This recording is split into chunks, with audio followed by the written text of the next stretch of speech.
loop using is a very I don't know, like, but where countries where a lot of countries where international dentist applicants are coming from, loops are not yet very popularized in terms of practice. It's very different in the US, where starting from dental students, people are all trained to use loops. A lot of people wonder whether investing in a pair of loops and getting used to them would be helpful for their bench test or not. That's the real thing. That's really their only focus right now, is like, should I do this? And the only reason why is this going to help me with my bench test? The rest of the stuff, it's like, they don't really care. So like, that's the focus. So let's work that, intro a bit. And then this is how I like to explain loops. This is how I like to explain loops to our audience. Like, why is it helpful? I keep it very simple.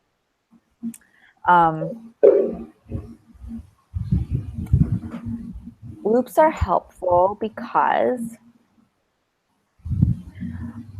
teeth are small.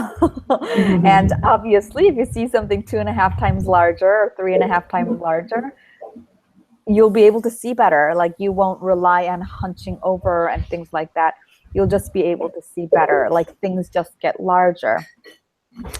A caveat to that is the fact that you will not be able to hunch over as much if you're used to that, because you'll go outside of your depth of field, and therefore you won't be able, it will be blurry, and therefore you cannot see it. So you're kind of forced to be there. For a practitioner in general, that's usually a good thing, right? That's one of the reasons they use loops, is to preserve their posture. For our audience, they don't really care about posture unless like they have to, which is when they like go to schools that have bench tests that actually care about their posture. For the most part, that the main school that does that is Loma Linda. They don't allow students or the test takers to hunch over and work on the upper arch. They'll actually tap you on the shoulder and say, you can't do that, you have to be straight.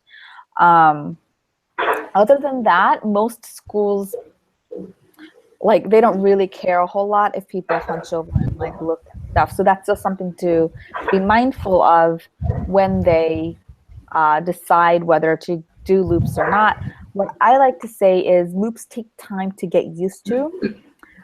So if you have 3 weeks, or like, oh God, 3 weeks, it's kind of not enough time. Like, you can go for it if you want to. My cutoff time for attempting loops would be something like 6 weeks before the bench test. So this what I'm saying, I want this to be included on top of the actual logistics of the real loops, like the types of loops and like all the research that you've done. I think should come after a longer intro of what I'm explaining, that will put things into perspective for our audience, which has no idea about loops, whether they should, like, that's their first question, like, should I get it? Why should I get it? Should I not get it? Like, that kind of thing. What was I talking about? I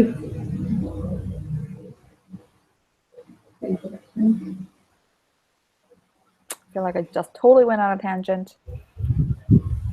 You're talking about the introduction, how I should tailor it for who would listen, for our audience. Yeah. So does that make sense though? Like, including those things inside the intro? Yeah. And then we can talk about what else inside the introduction. We can just briefly touch upon, like, there's so many different types of loops at different price points. It can be very overwhelming to decide on which one you want to go for. Oh, 6 weeks. Yes, that's 6 weeks cutoff for getting used to loops. Now, I've definitely seen people get used to them much faster. They don't always, but that's usually my rule of thumb, because if you, let's say, have 3 or 4 weeks left till your test, you already have so much to practice that you're already stressed with all this stuff, that introducing one more thing is another challenge, right? Mhm. It's like really hard. And so, yeah, like if your bench test is coming up close and you just have so much to do, I would just say forget it. Just do it the way you were doing it. But if you have more time or you're like want to go for it, go for it. Another thing to consider is just because you buy loops does not mean you have to always be wearing loops throughout your test. What you can do is if you have loops but you're not totally comfortable like actually doing preps in them yet, you can just have just not wear them when you do work, but then switch off your eyewear. So put on your loops in the middle to do some middle checks to see how your work is going. Because it's easier to get used to it when you're just looking at something versus when you're actually trying to move your handpiece with it. Does that make sense? So like just use it with like your mirror and your Explorer to when you feel things and when you're trying to make sure that you're on the right track. Just doing that is another good way to use loops. And then another portion that needs to be included in the article in general is how to get used to using loops, how to get used to practicing with loops. I'd say start from about 5 to 10 minutes a day and just slowly increase the time you have loops on. Don't try to practice all day long from the beginning with loops. It's just going to make you frustrated. A lot of people feel seasick when they start using loops. So yeah, just start from like a short time and then slowly increase it and just see how you do. So that's another area. This part doesn't have to be in the beginning, but that's just something to include inside the article in general.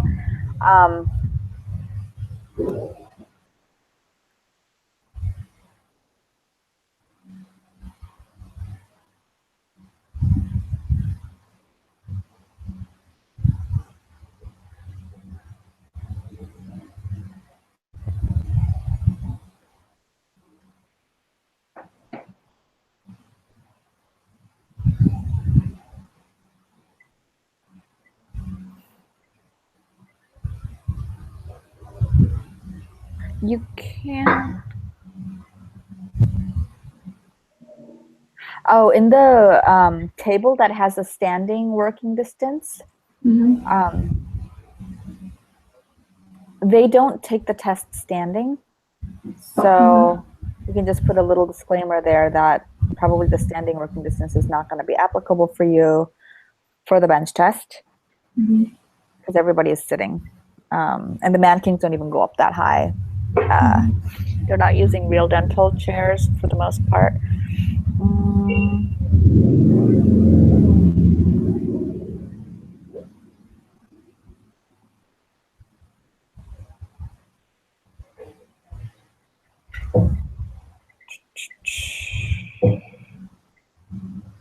Let's cut this article out into two parts.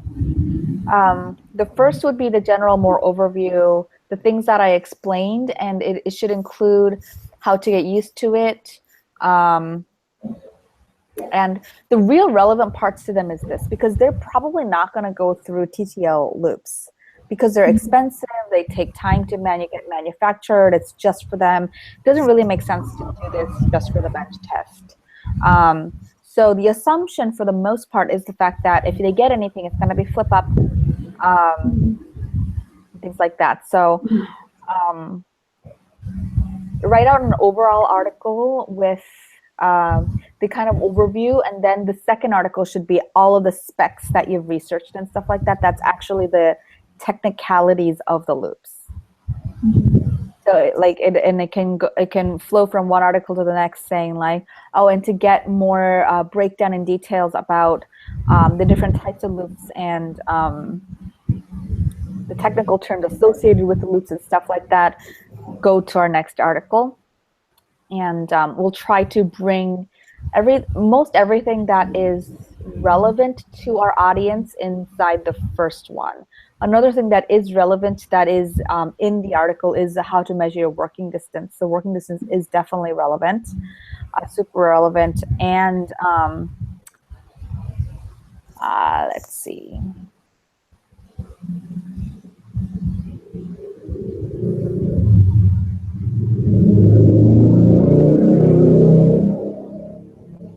The distinction between flip up and TTL and why flip up makes more sense for this setting that we are in, which I already explained why. And then the benefits. You noticed you wrote out the 3 principal reasons for adapting loops. That let's bring that to the first article.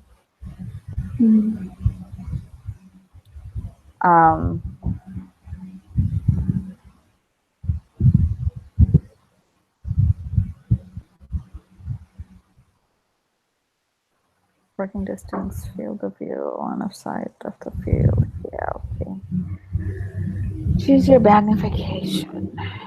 And the magnification, let's also bring to the first article.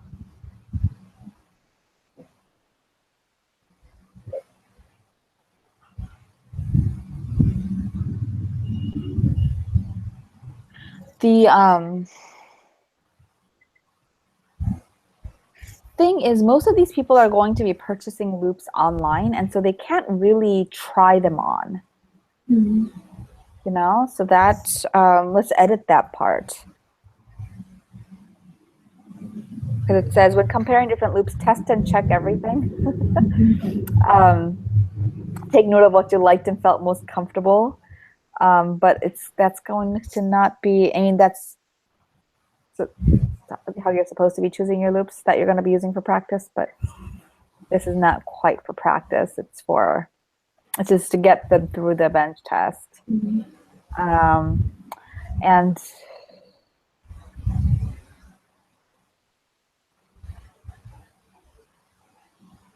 in terms of light, adding a light is always a good idea, but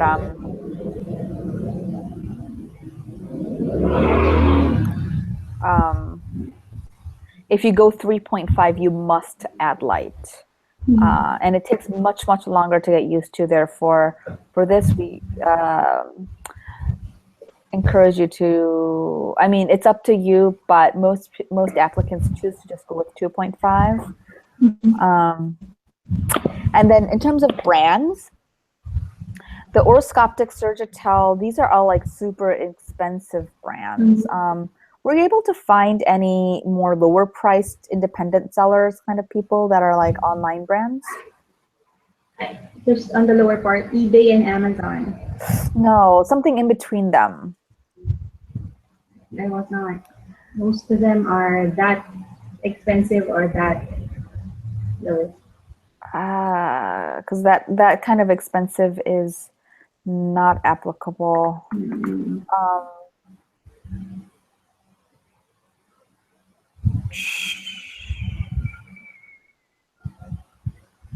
Let's see.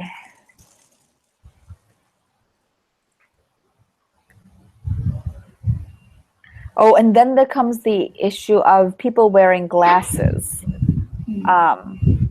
Because usually what you would do when you actually get loops tailor-made to you is you'd have your prescription built in. These people can't do that. So another option at that point is something like a clip-on loop, which this link, I've somehow had it for a long time. They're like $30, $20. They may be horrible. But I somehow find this, so I'll send it to you. So take a look at it, but do address that part. So people that wear glasses, like their options would be you can wear contacts for the test and, you know, wear regular loops, or you can buy clip-on things to clip on top of your glasses. Do some research on that to see if you can find any other options for it.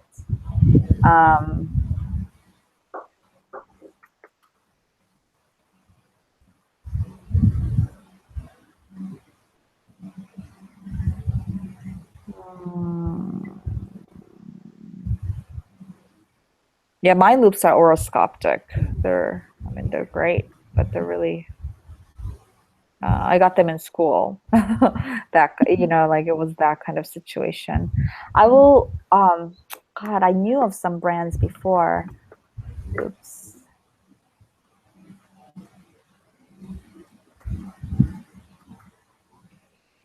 But does this make sense?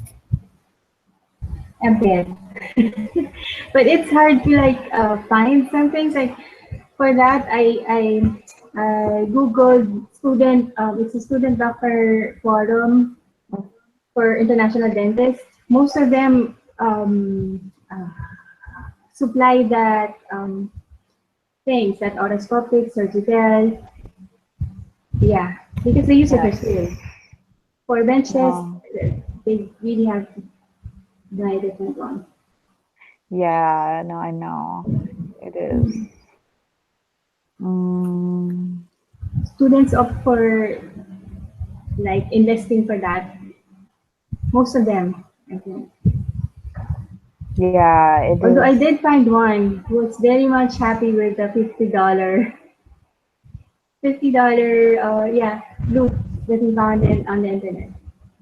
Mm-hmm. But he would still have a backup of and the expensive one. So it's different from person to Oh, I person. think I remember this post. Was this a dental student, New York University or something? I think so. He was very That's much funny happy that you with like still a found it. $50. Okay, I'm going to do some more research on the loops companies that we can recommend them to. Mhm. Because I want to find something that's about a $300 mark. Yeah. I would love to find something. I think there's some on eBay, but I'm not sure about the brand. It's like no reviews That's, for it, yeah. so I'm scared to even mention it. So yeah, Aren't those cheaper? yeah, 300, 400. No, Oh, you're there's not like talking $50. $30? No, there are Yes, $30, $30 to $50. But yes. there So I will know be that like they're really yeah, cheap. I yeah. want something that is better than that in terms of quality, What's the price range? Like about 300. 300. I found once, but there are no reviews, so I'm scared to even put it up. Oh, really? Yeah, no, and Okay. no reviews for below, like if it's okay or not. All right. Okay. I'll take a look at it as well. So, but that does that make sense in terms of the breaking out the articles into two? So one more general overview, and then the next one can be the detail, technical things. I'm gonna try first and see what I come up with, and then you can check for it. Definitely. Yeah. Yeah. And you can just like put a horizontal line inside Google Docs so that both articles live on that one Google Docs. So you don't have to, whatever works for you. If you want to make two Google Docs, that's totally fine too. Whatever works. All right, let's look at the grading sheet. Ooh, wow. Oh my God, you are thorough. Okay, this is fantastic. No, All I right. made one that's in 10 point and another one in 100. They're both harder to make. Really? I'm looking at one I, that has 57 rows inside spreadsheet. no, it's just because I don't know. You look at So you have another version? no. I did the full gold crown and a PFM below. That's why it's Oh, 57 rows. oh, oh, oh, oh, I see. Okay. Sorry. Okay. So full gold crown. They're Actual wall almost follows. the same.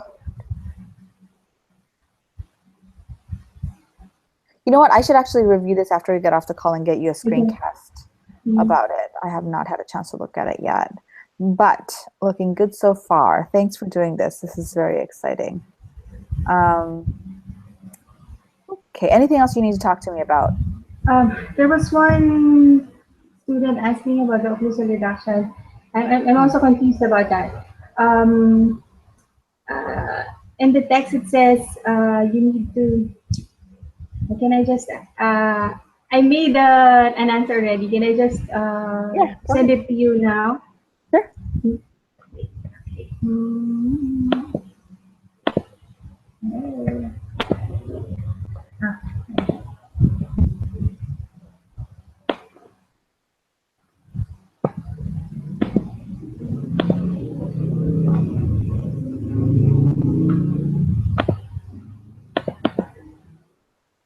okay.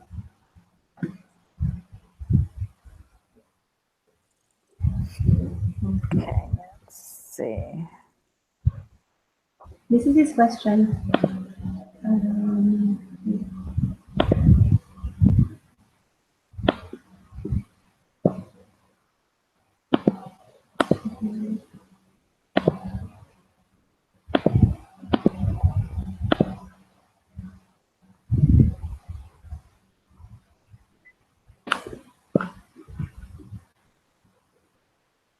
Correct.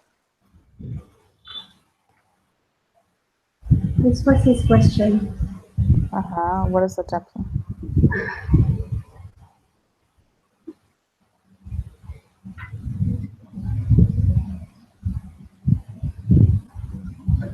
Oh, does the text say that you wanted the depth to be 1.5 millimeters less than the depth you're aiming for at the end? No, that should be 0.3. Yeah. So yeah, what you typed out sounds No, perfect. but that's for PFM. I think he got confused about. There was a text saying you need to go. You want your depth to be about 1.5 millimeter less than the depth that you're aiming for at the end, but it's for PFM. Okay. No, that's totally a typo from my part. It should have be 0.3. So what that meant was this: if you are aiming for an occlusal reduction amount of 2 millimeters, let's say, then you are going to make your depth cut at 1.7 to 1.8 millimeters deep. If you're aiming for 1.5 millimeter occlusal reduction, the depth groove should be about 1.2 millimeters deep. That way, when you're connecting the depth grooves and smoothing things out, you have that 0.3 millimeters leeway, because it's probably going to become you are going to end up reducing more on your depth groove area too. So that way, your final result is going to be where you want it to be. Exactly on my part. Yeah. Okay. So this actually does vary from operator to operator. You know what? We should probably say 0.2 millimeters less than the depth you're aiming for at the end. Let's say that. 0.2 less than what you're aiming for. And be like, oops, sorry for the typo. Thanks for pointing that out, kind of thing. Okay. That's it. Yeah. Oh, the one for the new task or the bench test PDF, I think that they're going to make. The bench test. Remind me. PDF. I think Kevin gave me this Oh, one. yes. Uh-huh. Yes. Oh, yeah. Okay. Yeah. So that is a PDF that we need to put together so just think of it as a document. You're not going to make it pretty. Christine's going to make it pretty. So you just have to think about the text. But basically what was the title of it? Like 5 most common bench test mistakes or something? I don't remember what it was. 5 common bench test mistakes. Did you get a link to the PowerPoint? No link for the PowerPoint. Only the file. Oh, the file has a PowerPoint in it. Wait. Inside of it. Wait. Oh. And each one.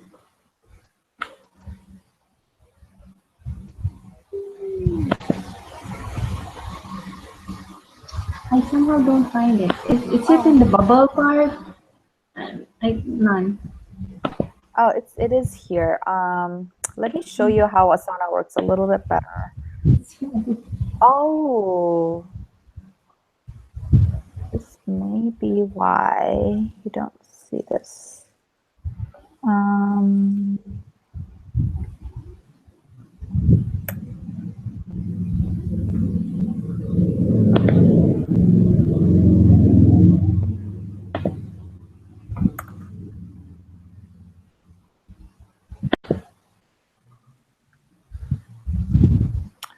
Okay, so check Asana inbox now and see if you got like a notification that Alyssa added you as a follower somewhere.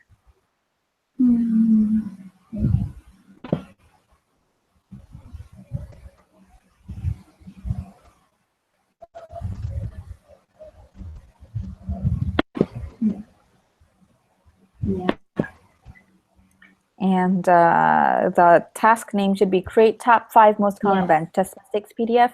If you Yeah. click into that task, you should see a PowerPoint attachment. Do you see it? Okay. Yes, I did. I do. Okay, perfect.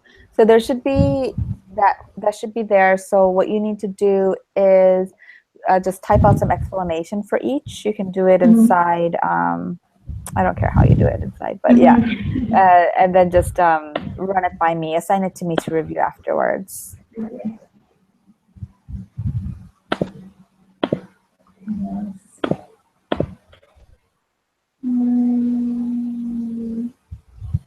The VCU, the program information, it looks a bit weird. I think it's the spacing. I don't know how to edit the spacing part. Does it look different The from program others? information. It looks a bit different. The spaces. Can you send me the link?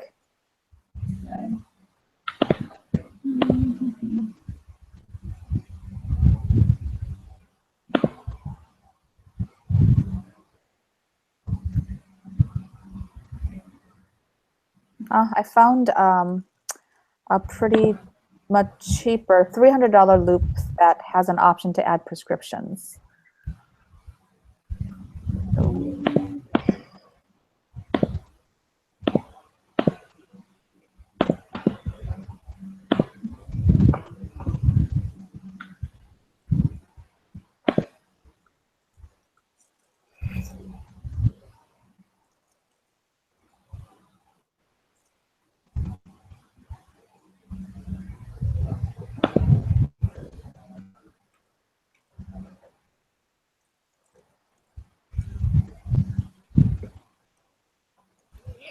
I'm not sure what your question is.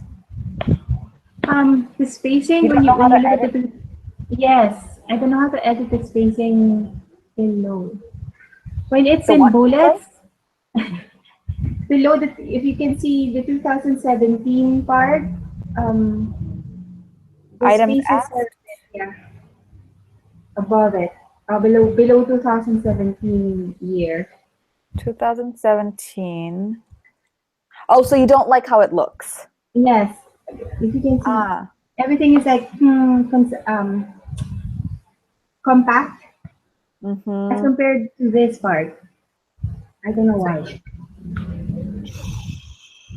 So you like the top part, but you don't like the bottom part, is what you're saying, correct? Yes. Okay.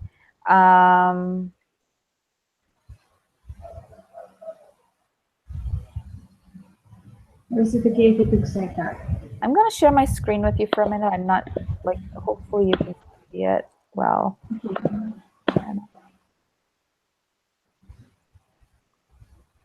Okay, let me know when you see my screen. Yeah. Oh, it's not. I can't. Yeah, I can. You see it? Yes. Okay, so this is after I clicked on the top edit lesson. This is where I end up at, right? Something like this. Okay, so if you see, the 2017 is here, and what you were saying is this looks different from Yes. From below and above. Yes. Yes. Which makes sense because they're formatted completely differently. So these are formatted with bullet points, which with this, right? These are formatted without bullet points. So it looks like whoever typed it just said, went like this. They typed one line and then hit enter, typed one line, hit enter. So if you want to, I'm not sure which one you like better. And then for this, they probably just hit, oops. Then for the indents, let's see. What they probably did was they just increased indent until it got to the point that they wanted it to. So if you want to change this into bullet points, you're just going to use this. I don't have that buttons below where you have.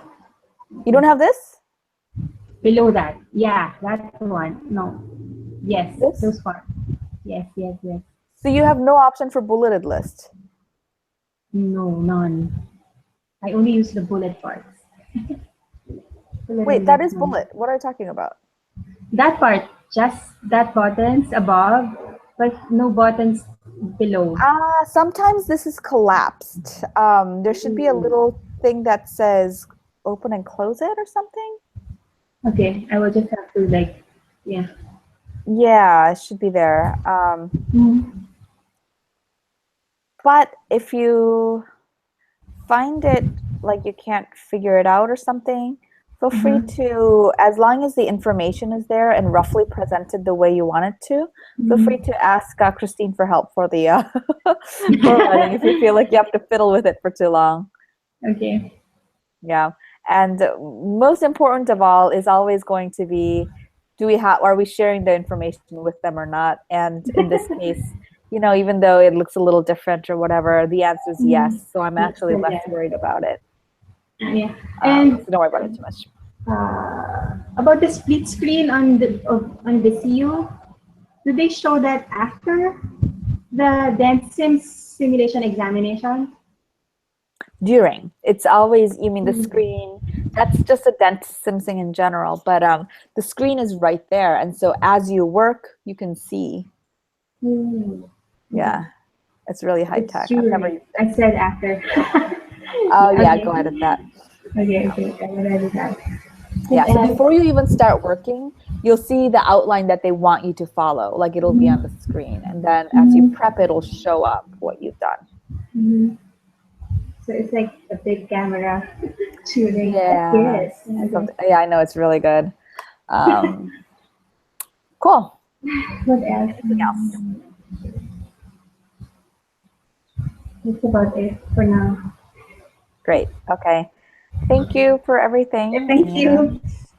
Have a great rest of your week and weekend, and I'll talk to you next week. Thanks. Bye. Bye.